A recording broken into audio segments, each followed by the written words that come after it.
এই তো কিছুদিন আগের ঘটনা। যারা বাংলাদেশ দলের ফুটবল খেলা দেখতই না, তারা এখন সেই খেলা দেখতে উপচে পড়া ভিড় করছে।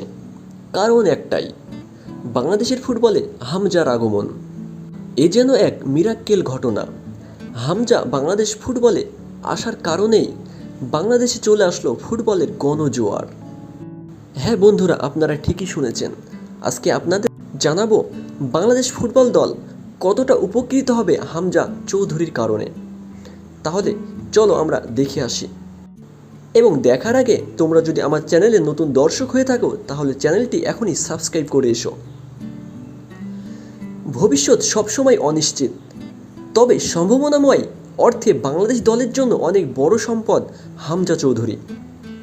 ইংলিশ প্রিমিয়ার লিগে খেলা একজন ফুটবলার বাংলাদেশ দলে, এটি অনেক বড় দিক তো অবশ্যই। তবে মাঠের ফুটবলে হামজা চৌধুরীর বড় উপযোগিতা হতে পারে তার সামর্থ্য ও পজিশন। ফিফা র্যাঙ্কিংয়ের 185 নম্বরে থাকা বাংলাদেশ দল অনেক সময় নিজেদের চেয়ে এগিয়ে থাকা দলের বিপক্ষে খেলে, আর এ ধরনের ম্যাচে রক্ষণভাগের দায়িত্বই বেশি থাকে। যে কারণে 27 বছর বয়সী হামজার সংযোজন বাংলাদেশ দলকে দিতে পারে বড় ভরসা। সো ভিউয়ার্স, স্পোর্টস বিষয়ে আরও নতুন নতুন আপডেট ভিডিও পেতে আমাদের সাথেই থাকো। এবং তোমরা যদি নতুন দর্শক হয়ে থাকো, তাহলে আমার চ্যানেলটি এখনই সাবস্ক্রাইব করে এসো। ভালো থেকো, সুস্থ থেকো, ধন্যবাদ।